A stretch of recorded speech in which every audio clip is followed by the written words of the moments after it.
E aí, gente, tudo bem? Sejam bem-vindos a mais um vídeo do Parabólica. Eu sou o Pedro Renal, professor do Parabólica, e vamos continuar respondendo questões da UERJ. Isso mesmo, vamos continuar respondendo questões de história geral. Vocês vão perceber que século XX cai a rodo. Já falei isso no primeiro vídeo, que a gente respondeu 2 questões. Hoje a gente vai responder mais 3 questões. Questão número 3, 4 e 5. Lembrando que o link com o PDF para essas questões é o primeiro link da descrição. Abriu a descrição aqui, ó, vocês vão ter o primeiro link.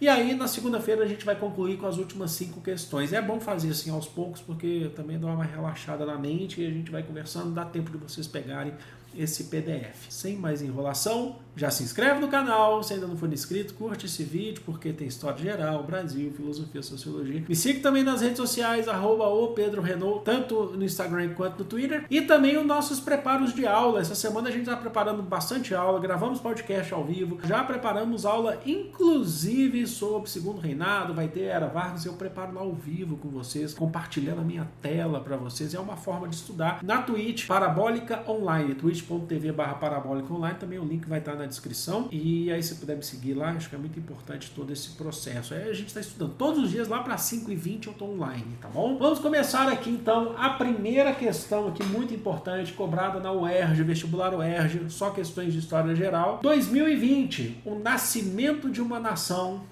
1915. Vamos falar de um filme. Essa questão vai falar de um filme aqui pra gente. Deixa eu tomar aquela água marota. Tem 2 imagens, o pôster do filme, e aí você tem a imagem de uma cena do filme, enquanto o Woody late lá no fundo. O filme O Nascimento de uma Nação, lançado em 1915, foi baseado no livro The Clansman, publicado em 1905. De autoria do reverendo Thomas Dixon. Assim como Dixon, o diretor D.W. Griffith foi um admirador da Ku Klux Klan. Querem vídeo sobre Ku Klux Klan no canal? Acho que é interessante a gente fazer também, para desvendar muitas coisas, falar muitas coisas, fazer as nossas críticas, que é importante, e relatar a tristeza que é a Ku Klux Klan que existe até hoje.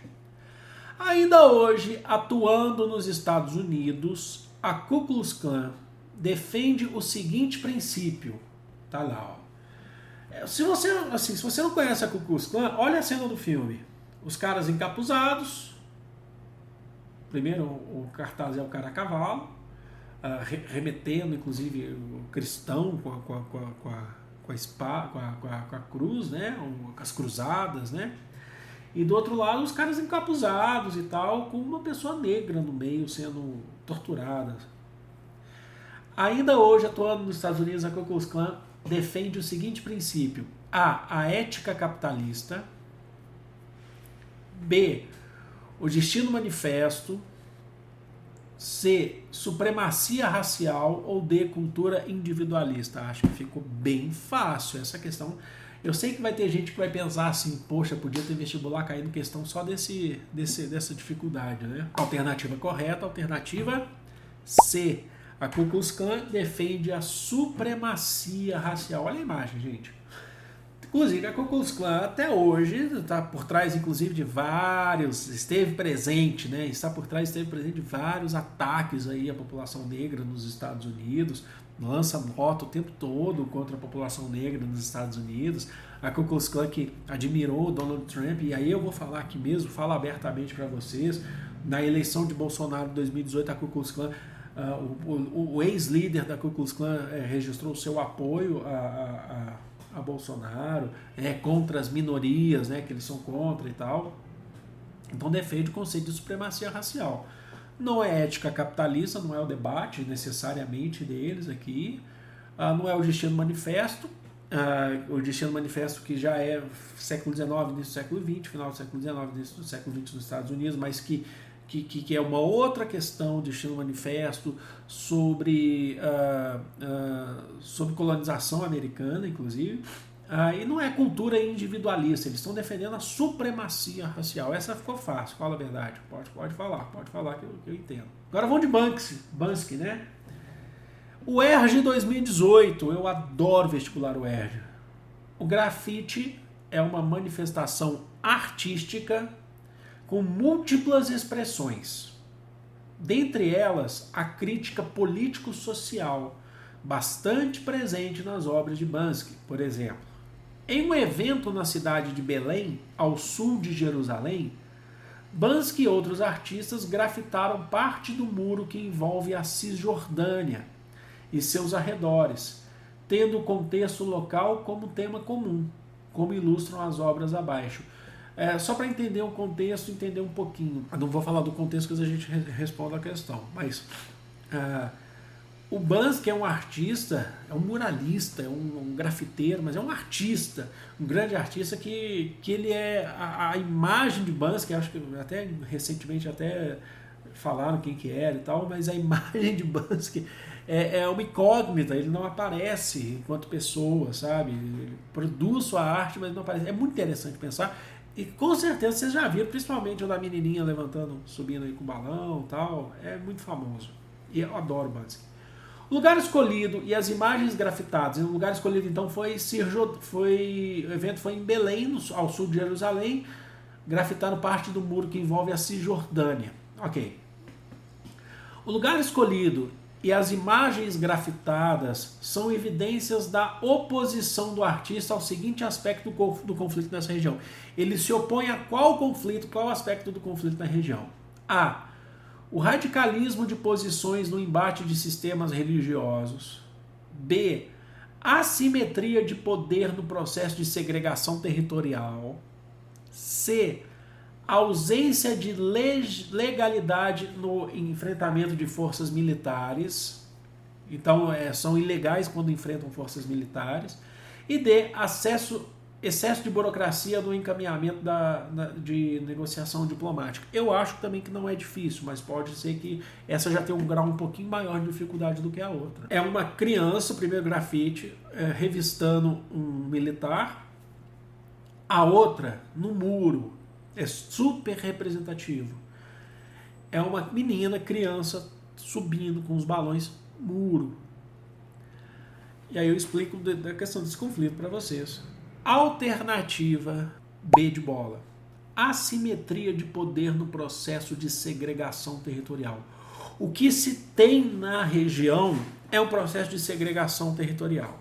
A gente não precisa ficar indo muito longe para entender isso. Não precisa ir lá atrás. Com a formação de Israel, desde o mandato britânico lá de 1914, 15, 16, você tem a formação de um Estado judeu em Israel, e ali viviam os palestinos. E aí começou a ter uma assimetria nesse processo de segregação territorial. Hoje, os palestinos, a gente vive conflito inclusive entre judeus e palestinos, né? Hoje, os palestinos eles vivem nas regiões menos férteis e são cercados por um muro. Existe uma segregação racial ali. Vivem ou na faixa de Gaza ou na Cisjordânia. Você tem um muro que cerca, há um processo de segregação. Quando é na faixa de Gaza, a Cisjordânia já é a leste do território, a faixa de Gaza é a oeste. Principalmente quando a gente fala da faixa de Gaza, do lado, eles estão dentro de uma faixa, uma parcela territorial muito pequena, pouco fértil, os palestinos estão ali. Do lado de cá você tem os judeus em Israel, segregando eles, e do lado de cá eles têm o Egito que é um aliado dos Estados Unidos, que é um aliado de Israel. Então, a crítica dele, inclusive especificamente a menina subindo, é representativo isso, a menina subindo lá com um balão, um muro, sabe? Eu quero sair daqui, eu quero viver sem muros me cercando, esse processo de segregação territorial, entendeu? Então olha só, não pode ser a A, porque fala de radicalismo de posições, ele não está criticando o radicalismo de posições no embate de sistema religioso, ele não está criticando o radicalismo. Inclusive, é importante que você saiba que radicalismo é necessário para transformar a sociedade. Sem radicalismo não transforma. Ele não está fazendo essa crítica. B, radicalismo é diferente de extremismo, tá? Guardem bem isso. Ó, fica a dica. A C diz assim, ausência de legalidade no enfrentamento. Ele está criticando a ausência de legalidade dos palestinos, dos povos palestinos para enfrentar as forças militares? Não.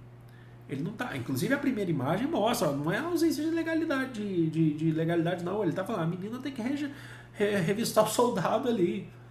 E a D diz assim, excesso de burocracia no encaminhamento de negociação diplomática. Ele também não está fazendo essa crítica nesse momento. Ele está fazendo uma crítica à assimetria de poder no processo de segregação racial. É desigual, a assimetria no sentido que está desigual esse processo. Entenderam? Próxima questão, a questão agora de 2019, Napoleão, é certo, caricatura de Napoleão.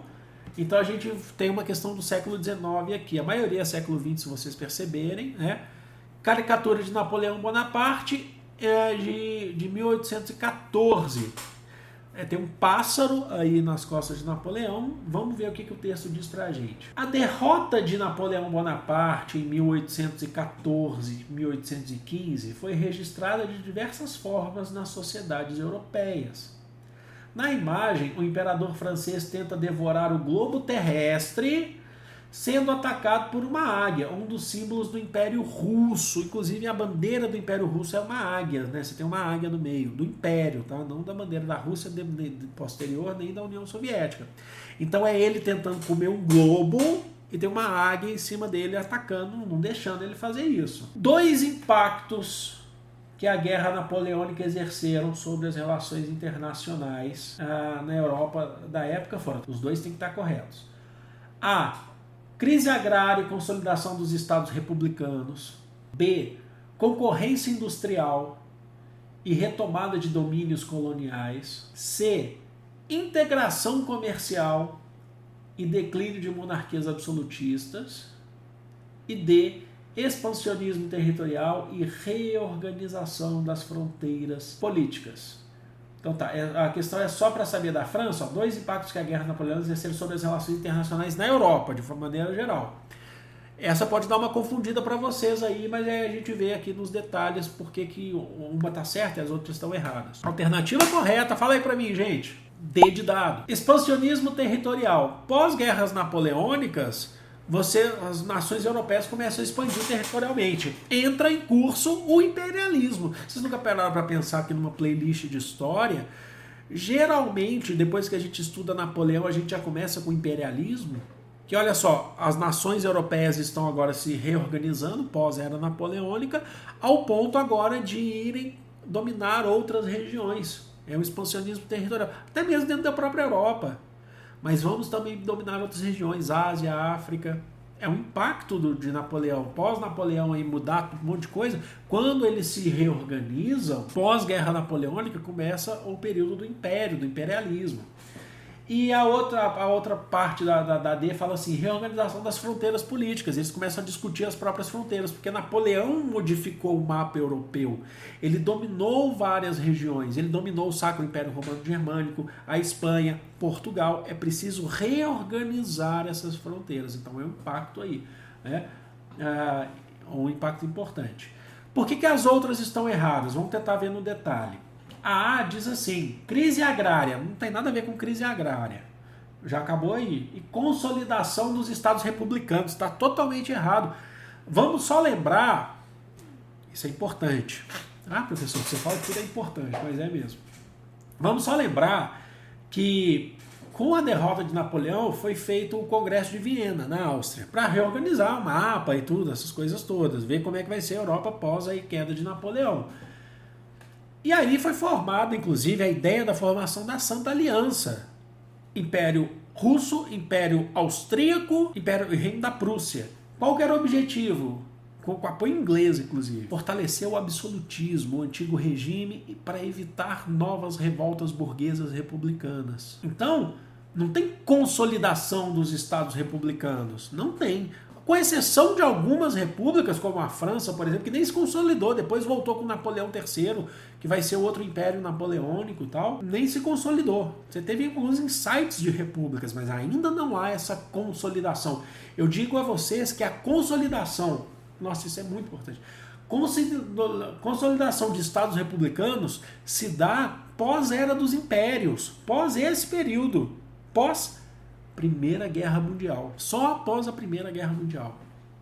Tá bom? Por que a outra, a B, está errada? Concorrência industrial. A começar que a Inglaterra não está querendo essa concorrência. A Inglaterra praticamente não está deixando. Vai ser mais pro final, aí sim você vai ter uma concorrência. E retomada de domínios coloniais. Não. Quando a gente fala... Aqui é o mais errado, tá? Quando a gente fala em retomada de domínio colonial... Você está falando assim, então, principalmente a América, porque os domínios coloniais na África e Ásia, por mais que você teve já alguns domínios, a grande força seria, então, a tomada de domínios coloniais na África através do imperialismo. Quando fala assim retomada, dá a entender que é América, e não é. E não é. Portugal perdeu o Brasil, a Espanha perdeu as suas colônias, a França já havia perdido, perdeu o Haiti, a Inglaterra perdeu os Estados Unidos. Eles não retomaram seus domínios coloniais, principalmente quando esse contexto aqui está falando da América. Não retomaram seus domínios coloniais. Eles ficaram mais fracos com as guerras napoleônicas. E aí sim você teve o processo, tem que conectar. Guerras napoleônicas possibilitou ou ajudou, de certa forma, os estados europeus que estavam em guerra contra Napoleão a se enfraquecerem, o que facilitou, acho que não é a palavra, mas possibilitou um algo a mais para a independência dos países da América. E a C fala integração em relação a quê? Tá errado isso. E declínio das monarquias absolutistas, aí seria contraditório, porque na verdade não é declínio, lembra da Santa Aliança. As monarquias estão retomando, muitas delas com aquele contexto de despotismo esclarecido, que é o déspota esclarecido, é o que vem com os ideais iluministas, mas não deixa de ser uma monarquia baseada lá no antigo regime, no absolutismo, tá bom? Espero que vocês tenham acertado essas três questões. Essa especificamente, ela é um pouco mais difícil, foi um grau aqui, né? Vocês viram? A primeira foi, acho que bem mais fácil, a segunda já teve alguma coisa ali do Bansky, a terceira já foi um pouco mais complicada, mas o link com o PDF das outras questões, e aí na segunda-feira a gente responde a 6, a 7, a 8, a 9 e a 10, vamos responder 5 questões aqui, está na descrição. Vou ficando por aqui, amo vocês de coração, um grande beijo, fui!